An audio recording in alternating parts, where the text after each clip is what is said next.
সুনামগঞ্জ পৌরসভায় বন্যায় ক্ষতিগ্রস্ত কৃষকের তালিকায় অনিয়মের অভিযোগ, মানববন্ধন তদন্তের দাবি। এমআর সজীব নিজস্ব প্রতিবেদকের তথ্যচিত্রে। সুনামগঞ্জ সদর উপজেলায় বন্যায় ক্ষতিগ্রস্ত কৃষকদের জন্য সরকারি সহায়তার উপকারভোগীর তালিকা প্রণয়নে অনিয়ম, স্বজনপ্রীতি ও পক্ষপাতিত্বের অভিযোগ তুলে মানববন্ধন করেছেন স্থানীয় কৃষক ও এলাকাবাসী। তাদের দাবি, প্রকৃত ক্ষতিগ্রস্ত কৃষকদের বাদ দিয়ে কৃষিকাজের সঙ্গে সম্পৃক্ত নন এমন ব্যক্তি, বিত্তবান পরিবারের সদস্য, ব্যবসায়ী, প্রবাসী এবং বিভিন্ন পেশার লোকজনকে তালিকাভুক্ত করা হয়েছে। এতে প্রকৃত ক্ষতিগ্রস্ত প্রান্তিক ও বর্গাচাষীরা সরকারি সহায়তা থেকে বঞ্চিত হয়েছেন। রোববার ২৮ জুন দুপুরে সুনামগঞ্জ পৌরসভার ৯ নম্বর ওয়ার্ডের কালীপুর ও হাসনবসত এলাকায় আয়োজিত মানববন্ধনে ভুক্তভোগী কৃষকরা এসব অভিযোগ তুলে ধরেন। মানববন্ধনে বক্তারা বলেন, যাদের নিজস্ব কৃষিজমি নেই কিংবা চলতি বোরো মৌসুমে কোনো ধরনের আবাদি করেননি, এমন ব্যক্তিদেরও সরকারি সহায়তার তালিকায় অন্তর্ভুক্ত করা হয়েছে। অন্যদিকে প্রকৃত ক্ষতিগ্রস্ত অনেক কৃষকের নাম তালিকায় স্থান পায়নি। তাদের অভিযোগ, স্থানীয় পর্যায়ে তালিকা প্রস্তুতের সময় রাজনৈতিক প্রভাব, স্বজনপ্রীতি ও ব্যক্তিগত সুপারিশকে গুরুত্ব দেওয়া হয়েছে। স্থানীয় বিএনপি ও জামায়াতের কয়েকজন নেতা এবং ইউনিয়ন ও ওয়ার্ড পর্যায়ের কিছু প্রভাবশালী ব্যক্তির যোগসাজশে তালিকায় অনিয়ম করা হয়েছে বলেও তারা দাবি করেন। একই সঙ্গে সংশ্লিষ্ট উপসহকারী কৃষি কর্মকর্তারা যথাযথ মাঠ পর্যায়ে যাচাই-বাছাই ছাড়াই তালিকা চূড়ান্ত করেছেন বলেও অভিযোগ করেন তারা। বক্তারা জানান, বন্যায় ক্ষতিগ্রস্ত কৃষকদের জন্য সরকারের মানবিক সহায়তা কর্মসূচির আওতায় দুর্যোগ ব্যবস্থাপনা ও ত্রাণ মন্ত্রণালয়ের তত্ত্বাবধানে স্থানীয় জনপ্রতিনিধি ও সংশ্লিষ্টদের সহযোগিতায় উপকারভোগীদের তালিকা প্রস্তুত করা হয়। তাদের দাবি, শুরু থেকেই সংশ্লিষ্ট সংসদ সদস্য প্রকৃত ক্ষতিগ্রস্ত কৃষকদের অগ্রাধিকার দেওয়ার নির্দেশনা দিলেও মাঠ পর্যায়ে তা যথাযথভাবে অনুসরণ করা হয়নি। জানা যায়, গত ২৫ জুন কালীপুর ও হাসনবসত এলাকায় তালিকাভুক্ত উপকারভোগীদের মধ্যে চাল ও নগদ অর্থ বিতরণ করা হয়। ওই বিতরণের পরই তালিকা নিয়ে এলাকায় ব্যাপক ক্ষোভের সৃষ্টি হয়। বঞ্চিত কৃষকদের অভিযোগ, সহায়তা পাওয়া ব্যক্তিদের মধ্যে এমন লোকও রয়েছেন যাদের পরিবারের সদস্যরা কখনো হাওড়ে কৃষিকাজ করেননি। এছাড়া কয়েকজন শিক্ষক, হার্ডওয়্যার ব্যবসায়ী, নাপিত এবং কৃষিকাজের সঙ্গে সম্পৃক্ত নন এমন ব্যক্তিদেরও সরকারি সহায়তা দেওয়া হয়েছে বলে তারা দাবি করেন। মানববন্ধনে বক্তব্য দেন ফরিদ মিয়া, মতিবুর রহমান, উকিল মিয়া, তালেব মিয়া, আলাউদ্দিন, শফিকুল ইসলাম, বাউল হানিফ ও বদরুজ্জামান সহ স্থানীয় কৃষকরা। তারা বলেন, প্রকৃত কৃষকদের বাদ দিয়ে বিত্তবান ও প্রবাসী পরিবারের সদস্যদের তালিকাভুক্ত করায় সরকারের মানবিক সহায়তার মূল উদ্দেশ্য ব্যাহত হয়েছে। বক্তারা আরও জানান, এ অনিয়ম ও দুর্নীতির অভিযোগে তারা সুনামগঞ্জ জেলা প্রশাসক সহ সংশ্লিষ্ট দপ্তরের লিখিত অভিযোগ জমা দিয়েছেন। তাদের দাবি, নিরপেক্ষ তদন্তের মাধ্যমে প্রকৃত দোষীদের বিরুদ্ধে ব্যবস্থা গ্রহণ এবং প্রকৃত ক্ষতিগ্রস্ত কৃষকদের তালিকাভুক্ত করে তাদের প্রাপ্য সরকারি সহায়তা নিশ্চিত করা হোক। এ বিষয়ে উপজেলা প্রশাসন, কৃষি বিভাগ এবং অভিযোগে উল্লিখিত সংশ্লিষ্ট ব্যক্তিদের বক্তব্য জানতে একাধিকবার মুঠোফোনে যোগাযোগের চেষ্টা করা হলেও তারা ফোন রিসিভ করেননি। ফলে এ প্রতিবেদন প্রকাশ পর্যন্ত তাদের কোনো বক্তব্য পাওয়া যায়নি। প্রকৃতপক্ষে যারা কৃষক, এই কৃষি কাটটি তদন্ত করা হোক। তদন্ত করা হলে আমরা প্রকৃত কৃষকটা আমরা বাড়ি করতে পারবো। ঠিক। আর আমাদের ওয়ার্ডে যে আমাদের গ্রামে যে 2 জন লোকের দায়িত্ব দেওয়া হয়েছে এই কৃষি কার্ড বিতরণ করার জন্য, আমরা দেখছি তাদের পরিবারের লোকে কৃষি কার্ড নিয়েছে, অন্য কাউরে দেয়নি। ঠিক আছে।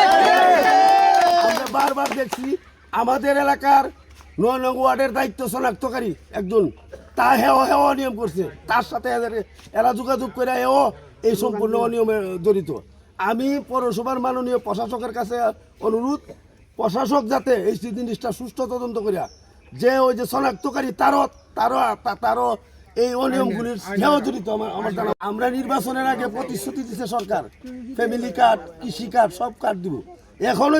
এখন বর্তমানে যে কার্ডে অনিয়ম হইতেছে, পরবর্তী কি হইবে আমরা কিছু জানি না। আমরা তো দেখতেছি কি হইব। আমরা তো এই যে প্রথমত মাইকে ঘোষণা করে লিস্টগুলি করা হয়েছে, এই লিস্টগুলি গেল কই? প্রকৃত কৃষকের লিস্টগুলি গেল কই, আর বাকি লিস্টটা তারা কে বা কারা দিল এটা আমরা জানি না। ঠিক। ভাইয়ের কাছে আমি মোবাইলে আলাপ করছিলাম, আলাপ করার পরে বলছে উনি এটা প্রকৃতপক্ষে এটা দেখবে, এখনো পর্যন্ত দেখে নাই, এবং আমরা এটা প্রতিবাদ করতেছি, তীব্র প্রতিবাদ করাইতেছি, যাতে প্রকৃত কৃষকের ইয়াটা হয়েছে কৃষিক্ষেত্রে হয়েছে। মাননীয় প্রধানমন্ত্রীর কাছে আমাদের আকুল আবেদন, এই যে কৃষিকাজ নিয়ে দুর্নীতি চলতেছে, আমাদের এই বর্তমান যুগের এমপি মহোদয়, জেলা প্রশাসক, তাদের কাছে আমাদের দাবি, আমাদের এই দুর্নীতির বিচার তাদের কাছে দাবি করাইতেছি আমরা। গরিব যারা চাষি করে তারা কেন কৃষি কাঠ পায় নাই? ঠিক। সুনামগঞ্জ সদর 9 নম্বর ওয়ার্ড, আমরা 9 নম্বর ওয়ার্ড কালীপুর হাসান বসত, আমরা পৌরসভার ভিতরে। তবে পৌরসভার ভিতরে থেকে দুঃখের সাথে কথা বলতে হয়, আমরা যারা প্রকৃত কৃষক, গৃহস্থ, বাংলাতে বলে গৃহস্থ কৃষক, এই কৃষক যদি না হইতো সোনার বাংলা থাকতো না। এই কৃষক যদি না হইতো সোনার বাংলার মাঝে মানুষের ভাত খাইতে পারতো না। এই কৃষক দিয়ে অনেক কিছু হয়, শিল্পীপতি ইমুক হিমুক, এই কৃষকের কষ্টের বিনিময় শ্রম দিয়া তুলে দিয়ে তারা টাকা দিয়ে কিনে খায়। কিন্তু দুঃখের সাথে এটা বলতে হয়, আমরা যারা কৃষক, আমরা কার জমা নিছে, জমা করছে, কিন্তু 2বার 3বার করে নিছে, নেওয়ার পরে তারা সেন্টিগ্রেট করছে, সেন্টিগ্রেট করার পরে আমরা এই পর্যন্ত কোনো কার্ডের কোনো কিছু আশ্বাস পাইছি না, 1 নম্বর। 2 নম্বর হইল, আমরা যারা এই কৃষক তারারে যাচাই কইরা সরজমিনে 2 জন মানুষ ফারাক আর 4 জন মানুষ ফারাক, আমরা বর্তমানে এমপি সাহেব নুরুল ভাই যদি 2-4 জন ফাটা প্রকৃতভাবে কৃষক যে গৃহস্থ যে তার দিকে যদি কাটটি দেওয়া হইতো, আজকে এই দিনগুলা দেখা লাগতো না। ঠিক। আমরা এই দিনগুলো দেখার কারণ শুধু হইল সেন্টিগ্রেট বলতে মানুষ আমারে দিছে, আমার আত্মীয় স্বজনরা আমি দিলাইছি, এটা কিচ্ছু করার নাই। তে কাঠ বুঝি দিছে বুধা 40টা, আমরা শুনছি কাঠ দিছে 120টা না 30টা নুরুল ভাই, আর আমরা বলছে উনি 40টা কাঠ দেওয়া হয়েছে। আমরা 9 নম্বর ওডে একটা ফুজ দিতে পারছি না, এমনকি আস্তা দেশ যাচাই করক, আমার কালীপুরে যাচাই করক, আমরা যারা কৃষক তারারে সবাই কোক, যারা কৃষক না তারারে দেখ না। কি কাজ এমন কাজ ভাই, নিম্ন গরিব যারা তারাই কৃষক, তারাই কৃষি কাজ করে পেটের দায়ে। আচ্ছা, প্রায় 6 থেকে 7 মাস লাগে এক বছরে খানি তুলতে। এই কষ্ট বুক কইরা আমরা এই কৃষিকাজ পাই নাই। কৃষিকাজ কতদিন আগে যে সরকারে নিচে জমা নেওয়ার পরে আমরা দিলাম, জমা দেওয়ার পরে এই কৃষিকাজ যাচাই, এটার মধ্যে যাচাই বাছাই করা হয়েছে, করার পরে যে কয়েকটা কাঠ রাখছে আর আমরা কাঠগুলা ফেরত দিছে, আর একই ঘরের মধ্যে মনে করেন 2 জন 3 জন কাঠ পাইছে। পাওয়ার পরে 5 জন 7 জনের প্রকৃত কৃষক যারা তারা কৃষিকাজের অনুদান না পাইয়া অনিয়ম করা হয়েছে, দুর্নীতি করা হয়েছে, স্বজন প্রীতি ও নিজের লোক দেখিয়া, নিজের আত্মীয় স্বজন দেখিয়া দেওয়া হয়েছে। আমরা এটার সুস্থ প্রতিবাদ করি এবং বিচার চাই। আসসালামু আলাইকুম। যারা কৃষি কার্ড বাড়ছে তারা একক ঘরের মাঝে 9টা 10টা 19টা কার্ডও দেওয়া হয়েছে। এক ঘরের মাঝে এক পরিবারের মাঝে 19টা কার্ড দেওয়া হয়েছে। যেমন ফ্যামিলি কোনটা ফ্যামিলি হয়েছে হয়তো আমরা আশেপাশে যাচাই করলে তারা পাইব, তারা যাচাই করলে এই জিনিসটা পাইব। দরকার লাগে পৌরসভার মাঝে ডকুমেন্ট আছে, তার বাপের নাম আছে, ছেলের নাম আছে, তার বাচ্চাদের নাম আছে,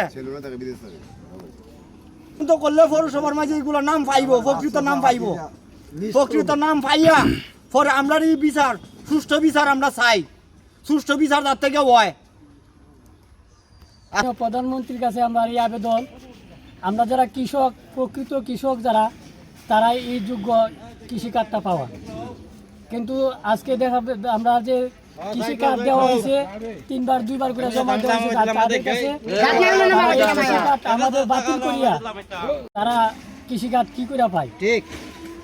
আমার আবেদন হইল, যারা প্রকৃত কৃষক এবং যারা ক্ষতিগ্রস্ত হয়েছে তারাই এই কৃষিকার্ড পাওনার অধিকার। ঠিক ঠিক ঠিক তাই আমাদের দাবি এটাই যে তারা যে আত্মীয় স্বজন দেখিয়া বা তাদের যারা দলের লোক বা তাদের মধ্যে যারা যারা এই সম্পর্ক ভালো, যারা জীবনে জমিন করে নাই বা জমিনে করে নাই, যায় নাই, কোনো কিছু করে নাই, তারা কার্ড পায়। কিন্তু আমাদের হক হইল যে যারা কৃষিকার্ড, যারা কৃষক প্রকৃতভাবে যারা ক্ষতিগ্রস্ত হয়েছে তাদেরই হক এই কৃষিকার্ডটা পাওয়ার জন্য। ঠিক ঠিক তাই আমাদের সুনামগঞ্জ যে অনিয়মের বিরুদ্ধে স্মারকলিপি জেলা প্রশাসক মহোদয়, এসপি মহোদয়, পৌরসভা মেয়র, পৌরসভা এডিসি মহোদয়, টিওনো মহোদয়, থানার মাননীয় এমপি মহোদয়।